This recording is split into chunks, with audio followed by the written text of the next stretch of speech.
Rejoignez dès à présent la grande famille des abonnés de votre chaîne Sika TV sur les réseaux sociaux. Sika TV, le vrai visage de l'actualité en Afrique, est en direct et en replay sur YouTube. Abonnez-vous et cliquez sur la cloche de notification pour ne rien rater. Nous sommes également présents sur Facebook et sur Twitter.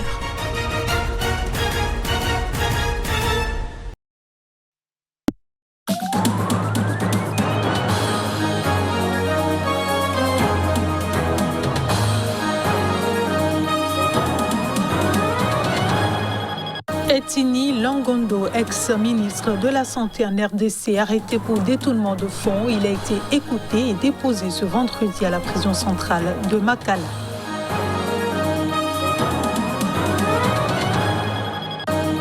La bataille pour la présidence de la Commission électorale nationale indépendante en République démocratique du Congo inquiète la société civile. De nombreuses associations mettent en demeure l'Assemblée nationale.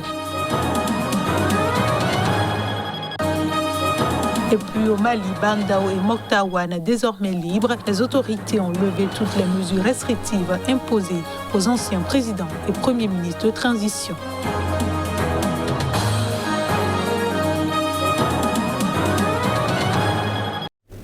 Voilà pour le sommaire de ce journal. Bonsoir et bienvenue à tous. Des dizaines d'élèves d'un séminaire islamique de l'ouest du Nigeria, enlevés il y a près de 3 mois et dont 6 sont morts en captivité, ont été libérés. L'annonce a été faite jeudi par le directeur de l'école. Les précisions. Le 30 mai, environ 200 hommes lourdement armés avaient envahi la ville de Tegina, dans l'état de Niger, ouest du Nigeria, et kidnappé 136 élèves de l'école privée musulmane Saliou Tanko. Depuis décembre, le Nigeria a subi une série d'enlèvements de masse dans des écoles et des universités. 6 des élèves de Tegina sont morts en captivité et 15 autres ont réussi à s'enfuir en juin, selon la direction de l'école. Les élèves ont tous été libérés. Nous sommes en train de les ramener chez eux, a déclaré le proviseur Aboubakar Alassane à l'AFP. Je ne peux pas vous donner un nombre exact maintenant. Nous devrons les examiner une fois rentrés chez nous. Mais aucun des élèves n'est en captivité. Il n'a pas fourni de détails sur cette libération, ni précisé si une rançon avait été versée. Un parent, Fatih Aboulaï, dont la fille de 18 ans et le fils de 15 ans faisaient partie des élèves enlevés, a confirmé que ses enfants étaient libres. Nous avons eu au téléphone ceux qui les ont ramenés. Nous avons suivi leur voyage de retour à la maison, a-t-il dit, se déclarant impatient de les voir. Un émissaire envoyé début août par les parents pour remettre une rançon de 30 millions de naira, soit 61 000 euros, en échange de la libération des enfants, était revenu bredouille. Il avait lui-même été détenu pendant une semaine car les ravisseurs exigeaient davantage d'argent selon les responsables de l'école. Le nord-ouest et le centre du Nigeria connaissent une hausse des attaques, pillages et enlèvements de masse menés par des gangs criminels qualifiés localement de bandits. Mais cette année, les gangs ont commencé à prendre pour cible des écoliers et des étudiants pour en obtenir des rançons.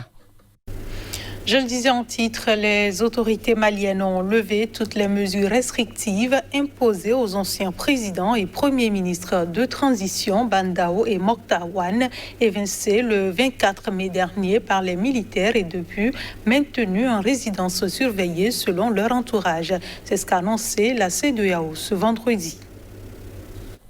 Le comité instauré pour suivre la transition ouverte après un premier coup d'État militaire en août 2020 se félicite de la décision du gouvernement de lever toutes les mesures restrictives concernant M. Bandao et Moktawan, a indiqué dans un communiqué la Communauté économique des États de l'Afrique de l'Ouest, médiatrice dans la crise malienne.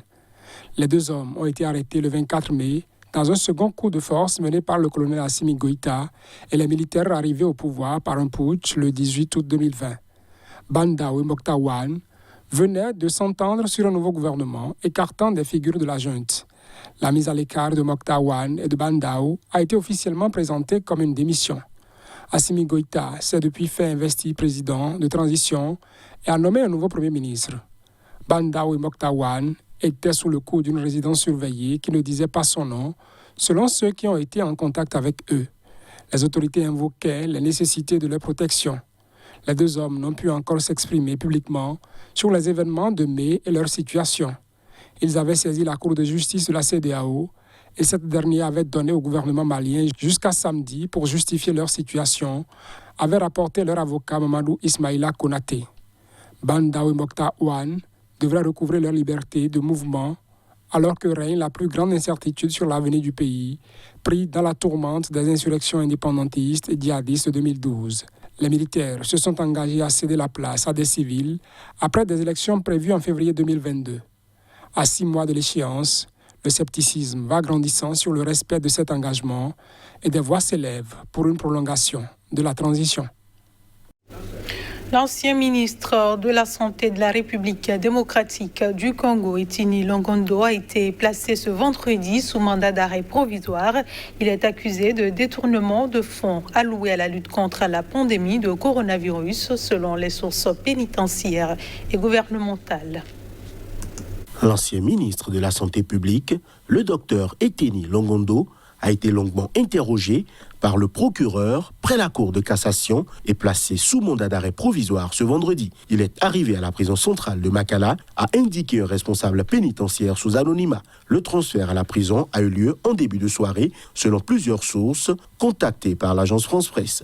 Etini Longondo, ministre de la Santé, de 2019 jusqu'à avril dernier, est accusé de détournement de deniers publics alloués à la riposte contre le Covid-19, a écrit sur Twitter l'association pour l'accès à la justice.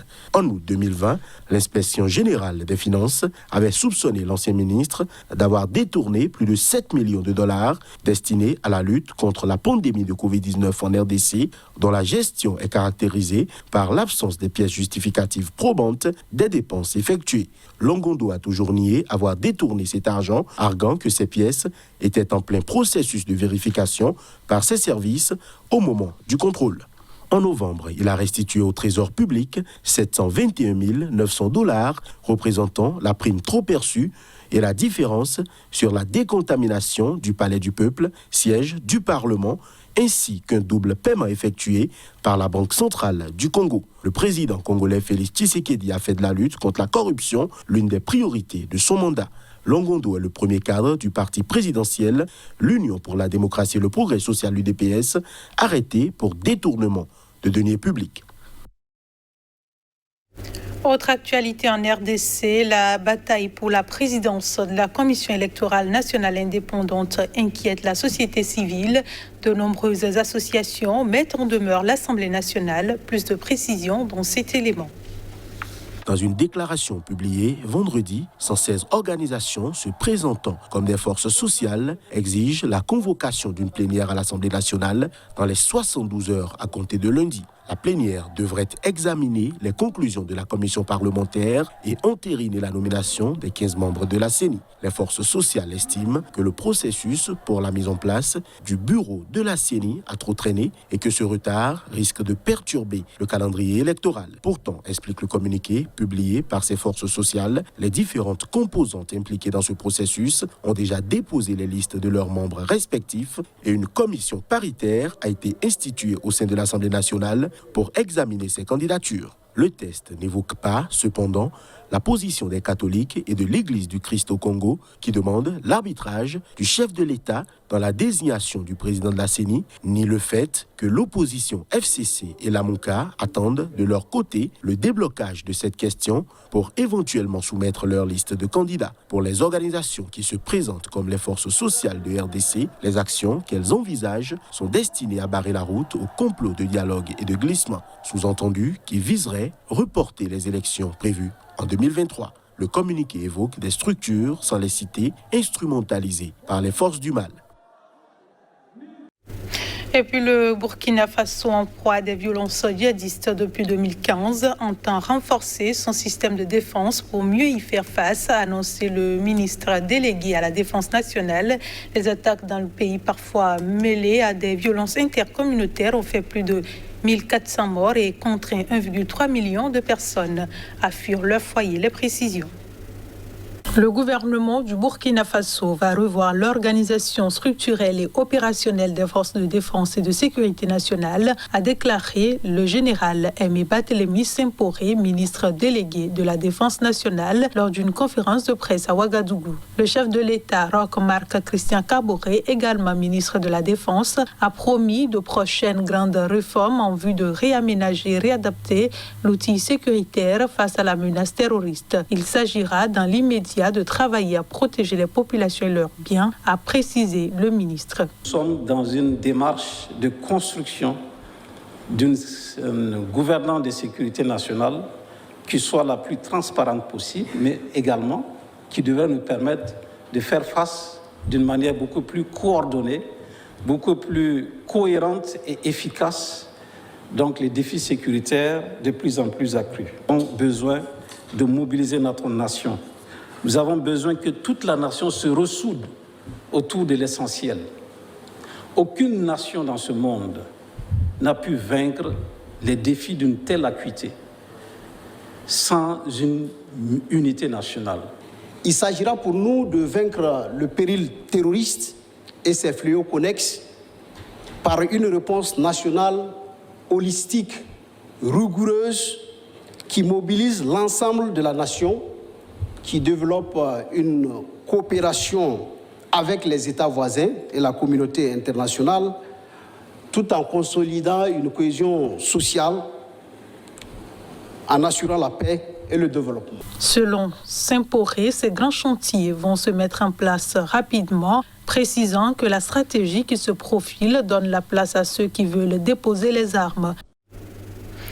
Et ce sera tout pour ce journal. Merci de nous avoir reçus. Restez avec nous. L'info revient dans un instant sur Sika TV.